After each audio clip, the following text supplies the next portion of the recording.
This presentation is Poetry Therapy, a Promising Frontier for Addiction Treatment and Resilience Building. I'm a professor of counselor education and elementary education, University of North Florida, and I will be drawing upon my research and work with children and adults. Poetry therapy, what is it? It's when you use poetry and literature for healing. It is also called bibliotherapy. It helps clients process emotions and build self-awareness. Poetry therapy supports psychological healing, growth, resilience, and protective factors against addiction in children and adults. There's an acronym that describes some of the developments in human beings when they experience poetry therapy. It's called SPIRIT. And usually you can see changes in spirituality, connecting to other things, larger things outside of themselves. You see changed perceptions, new insights. You see relevancy to their addiction and their life. They become a more integrated person through sessions that typically last about a half hour to 50 minutes.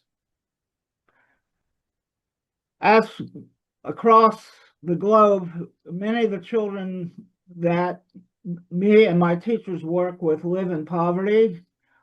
Jacksonville is no different. We have a large impoverished community with poor housing. Many times parent givers are not present in their lives. And the children are getting earlier and earlier addictions to alcohol, marijuana, etc.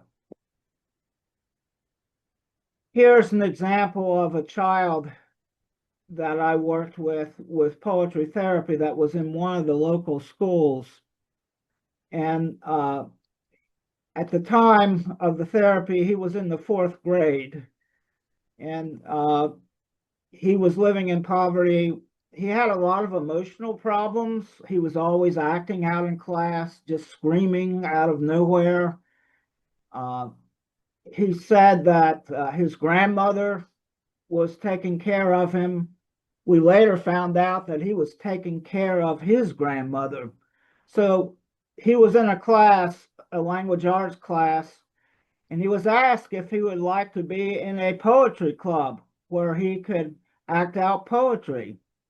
And he said he would like to try it. And typically boys in America, probably most countries, have more reading problems than girls do. For every girl that can read, there's 7 boys who can't read. So literacy problems are more prevalent, and also emotional problems. Anyway, he was told that you can be in the poetry club, Moses, if you memorize 2 poems and act them out.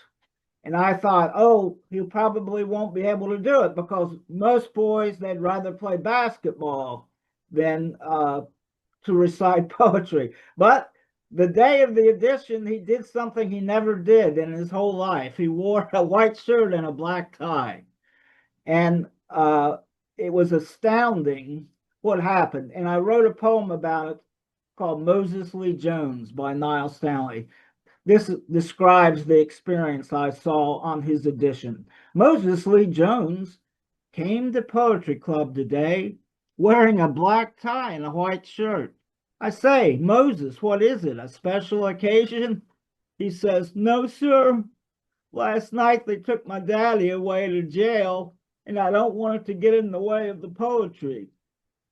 With a smile a mile wide and teeth gleaming, Moses recites Dreams by Langston Hughes. Hold fast dreams, for when dreams die, life is a broken-winged bird that cannot fly. Hold fast to dreams, for when dreams go, life is a barren field frozen with snow. Moses Lee Jones, he's holding fast. He's holding fast to dreams. I couldn't believe that Moses, despite his being upset about his father, who was taken away to jail, he did a fantastic job and he passed his audition. And did it make a difference to him? I don't want to say that was everything that helped him improve, but he did later graduate from high school, and he was an active poetry performer and storyteller, rapper. And as an adult today, 15 years later, he is still reciting poetry, writing, and rapping. We have a saying, many are called, few are chosen. We have found that children who actively participate in the arts, they develop protective factors against addiction. He was the only boy in the poetry troupe among a total of 7 girls, because like I said, at that age, most boys would rather do sports. Did poetry therapy make a difference for Moses Lee Jones? Yes, it did. Like I said, it helped change his life. Did it make a difference? He recited a poem that Martin Luther King, the most famous civil rights person in America, also was inspired by the poem Dreams by Langston Hughes, the same one that Moses recited. That poem influenced Martin Luther King and his March on Washington speech to do the most famous speech in his career. Also, he met, like Moses, he met the poet Langston Hughes when he was a child. I'm happy to say that Moses Lee Jones is still a sergeant in the U.S. Marines. I'm still in contact with him. And did poetry therapy make a difference? It did for Martin Luther King. It did for Moses Lee Jones. I have found that has helped many young people and adults. As I mentioned, poetry develops spirit, spirituality, perception, insight, relevancy, integration, and a total person. We have found through our nonprofit that I help establish, Hope at Hand. We do poetry therapy there, mostly for adolescents, Hope at Hand. And we have been going strong now for 17 years. And we won an award as one of the best mental health providers in Jacksonville. And so through Hope at Hand, a nonprofit, we help especially teenagers, adolescents in crisis. And as the poet Rumi says, the wound is the place where the light enters you. And using poetry therapy, we can help prevent these children from going to prison or juvenile detention centers. Poetry therapy complements traditional treatments. It helps build motivation. It helps build hope and resilience. It promotes connectivity to the community. Poetry therapy involves poetry writing, poetry performance, journaling, spoken word, sharing, teamwork, and mindfulness through poetic engagement. And we found yoga reduces discipline problems. We had one elementary school where the principal reported we have 1,000 discipline referrals a year, over 1,000, where children are sent home, sent to the principal's office, or expelled. After 6 months of poetry therapy, we were able to drop the discipline referrals to only 10 per year. So mindfulness, poetry therapy, and yoga work very well in preventing what we call in America the school to prison pipeline. We don't want to suspend school children because often they end up in prison. We want to try to keep them in the public school. And so poetry therapy can help increase attendance in school, helps prevent dropout. Here is an example of a group of girls who are facing incarceration for smoking marijuana, being caught smoking marijuana and charged with possession. And they had a choice. They could go to poetry therapy instead of juvenile detention center. And they chose to go to Hope and Hand. And they began writing as a team poetry. Here's one of the poems. I run out of reasons in places to hide. My heart began aching. There was no one at my side. I whisper, please help me. I can't go on. I'm taking my life back and setting free. There are many organizations that use poetry therapy. It's used by the National Institute of Mental Health. It's used in many alcohol treatment centers, such as the Betty Ford Addiction Alcohol Center. It helps underserved youth to heal. Again, like I said, it builds resilience. I'm one of the editors of a journal called the Journal of Poetry Therapy that I recommend highly if you're interested in poetry therapy, bibliotherapy.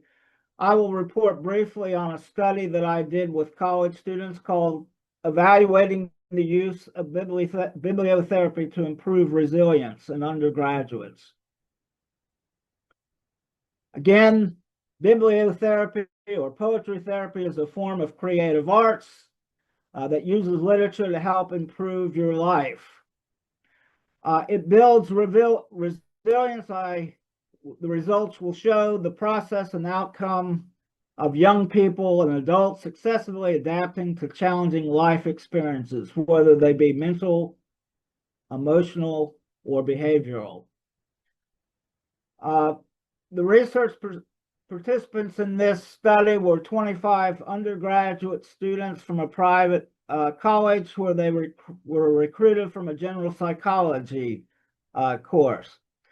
Resilience was measured by an instrument that is highly used, recommended by the Harvard Medical School, called the Resilience Scale for Adults, which is a survey, takes about 15 minutes, and it's based on a Likert scale, and it measures their resilience in resilience factors like social competence, family cohesion, personal competency, etc. Basically, what we did for our treatment of bibliopoetry therapy was they had 6 one-hour sessions on Zoom with a trained, licensed therapist and counselor, and the activities included, reading and writing songs, poems, and stories that had resilience themes. This was guided by the most famous handbook called the Bibliotherapy Interactive Process, a handbook. So we followed the protocol of the National Poetry Therapy Society. It was done on Zoom, but we did not use their YouTube videos in any way. The treatment showed with 35 undergraduates significant results that poetry therapy increased their resilience on a standardized measurement. And they had a significant positive change in their overall resilience, better able to cope with life. There was a significant difference in their personal competency scores particularly. The results suggested that they were able now to handle and manage their crisis more effectively, maintain a positive attitude despite adversity, and bounce back from setbacks. Resilience is when you can grow from your hardships and refrain your negative experiences. In other words, when you become resilient, you're able to see the silver lining in the dark clouds. So that is one study that I recently did. And so these young people now have also gained some protective factors against addiction because they are now more resilient. They're less likely to become, drug addicted or alcohol addicted or gambling addicted. And so this is what we mean by personal factors. So these therapy groups are used, and I'm sure you're familiar with Alcoholics Anonymous. They're a safe outlet for emotional expression. They support trauma-informed care, and they encourage presence and mindfulness. Some of the challenges is the poetry therapist must be licensed. They must be certified, so it does require training. Most people that do it have a master's degree plus a certification, a licensure. They have to do an internship to get certified. Poetry therapy is required in some medical school training, like Columbia School of Medicine requires their interns to take a course in poetry therapy. So it's often used to improve doctors' bedside manners so that doctors can be more sensitive to their patients. So it can be used in connection with medicine as well. Poetry therapy blends art and the science for healing. It promotes emotional expression and insight. I have found it's a powerful tool for addiction recovery. As I said, Hope at Hand, my nonprofit, won an award as one of the best mental health providers in Northeast Florida from the Aetna Insurance Company. We're preventing teenagers from going to prison through this approach. I have included in the references a documentary film about Hope at Hand so that you can learn more about the role of nonprofits in the United States. Singapore is very famous for using a lot of nonprofits with their schools, by the way, I have read. We collect data from the counselors that work with them, from parents, and overwhelmingly, they find the experience to be very positive. We have very few students who drop out of the Hope at Hand program. They find a nice alternative to being in prison or in a juvenile detention center. Although we do provide, and I've been to the juvenile detention center and have done poetry therapy for individuals in orange jumpsuits with handcuffs who have recently been arrested. They seem to respond very, very well. So to summarize, poetry therapy does have a role in addiction, and it does facilitate emotional expression and processing. It does help addicted folks to deal with trauma, emotional pain. It provides a safe outlet to articulate complex feelings, guilt, shame, grief, etc.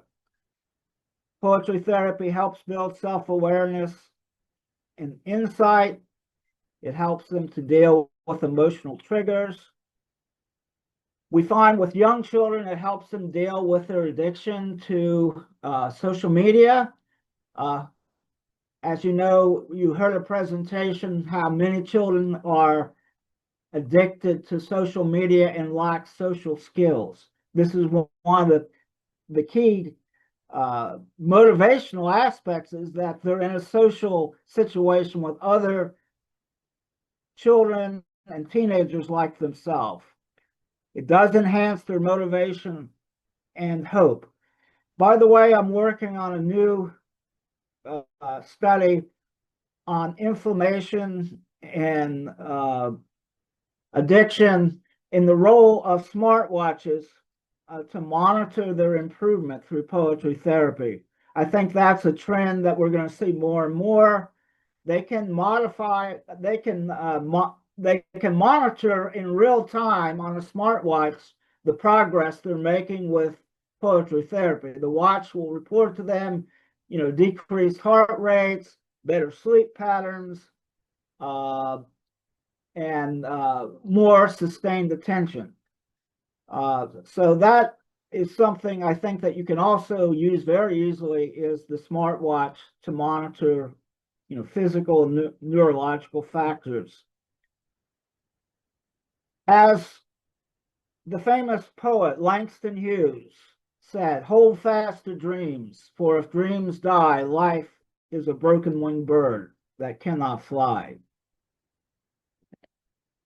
My references, there's a great 20-minute documentary on Hope at Hand. Also, I have a article that summarizes at the bottom about, it's called Stanley, Poetry Therapy, a Promising Frontier for Addiction Treatment and Resilience Building, that was published just recently in the Healthcare Business Outlook. And they profiled all the therapies, not just poetry therapy. They have an article on each of the therapies, behavioral therapy, art therapy, etc. So you might want to look at that, and it's a free magazine I gave you a link to. There's a link to my study that I reported on. There's newspaper articles about the work that I do. I've been doing this now for 17 years. And thank you